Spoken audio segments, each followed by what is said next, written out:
വലിയ ആന വേണ്ട. ഇപ്പൊ തെച്ചിക്കോട്ടുകാവ് രാമേന്ദ്രൻ എത്ര ലക്ഷത്തിനാ? 12.5 ലക്ഷത്തിനോ? കേരളത്തിലെ ഏറ്റവും വലിയ ഏക്കത്തുക 13 ലക്ഷം. കേരളത്തിലെ ഏറ്റവും വലിയ ഏക്കത്തുകയ്ക്ക് പോയി. അത് വിളിച്ച ആളുകൾക്ക് ഭയങ്കര പ്രൗഡായിരിക്കും. ഞങ്ങളാണ് ഏറ്റവും വലിയ ഏക്കത്തുകയ്ക്ക് എടുത്തതെന്ന്. ആന പൂരത്തിനുള്ള ആന എപ്പോഴും ഏറ്റവും കൂടുതൽ നരകഞ്ഞു പോയി തുടങ്ങിയെന്നറിയോ? ഇത് ചിലപ്പോ എനിക്ക് നിങ്ങൾ വീഡിയോ ആരെങ്കിലും എടുക്കേണ്ടത്, അത് എനിക്ക് പൊങ്കാലക്കുള്ള വയ്ക്കുക. പൂരത്തിനുള്ള ആന എപ്പോഴാ നരകനുഭവിച്ചു തുടങ്ങിയെന്ന് വെച്ചാൽ നമ്മൾ വണ്ടിയിൽ കൊണ്ടുപോയി തുടങ്ങിയപ്പോഴാ. മറ്റേതൊരു ആന, തൃശ്ശൂരുള്ള ഒരു ആന പിറ്റേ ദിവസം പാലക്കാട് വരെ നടന്നെത്തുമ്പോഴത്തേനും അത്രയും നേരം എനിക്ക് സമയമുണ്ട്. ഇത് രാവിലെ തൃശ്ശൂർ പൂരം എടുക്കുന്ന ആന വൈകുന്നേരം പാലക്കാട് എടുക്കും, പിറ്റേ ദിവസം രാവിലെ അത് പോയി കോട്ടയത്ത് എടുക്കും.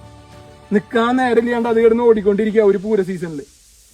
അപ്പൊ നിങ്ങൾ ഇത് അവെയറായ നമുക്ക് എന്ത് ചെയ്യാൻ പറ്റും? നമുക്ക് പതുക്കെ ഇവരെ മാറ്റി, ചെറിയ ആനകളുണ്ട്, പൂരം കിട്ടാത്ത ആനകളുണ്ട്, അവരെടുത്തോളൂ. നമുക്ക് കാണാൻ ആനയോടുള്ള സ്നേഹത്തിന് എല്ലാത്തിനെയും കാണണം.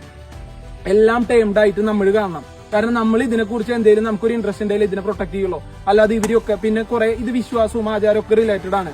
ഒരു വിശ്വാസത്തെയും നമുക്ക് മാറ്റി അത് വേണ്ട, ആന എഴുന്നള്ളിക്കണ്ടെന്നൊന്നും പറയേണ്ട ആവശ്യമില്ല. പക്ഷെ അവർക്ക് മിനിമം സ്പേസ് കൊടുക്കാം. ഒരു പൂരം കഴിഞ്ഞാൽ നമ്മളൊരു ജോലി കഴിഞ്ഞാൽ 12 മണിക്കൂർ ജോലി കഴിഞ്ഞ് റെസ്റ്റ് എടുക്കുന്ന പോലെ അവരെയും ജോലി കഴിഞ്ഞ് കൃത്യമായി റെസ്റ്റ് അനുവദിച്ചാൽ മതി.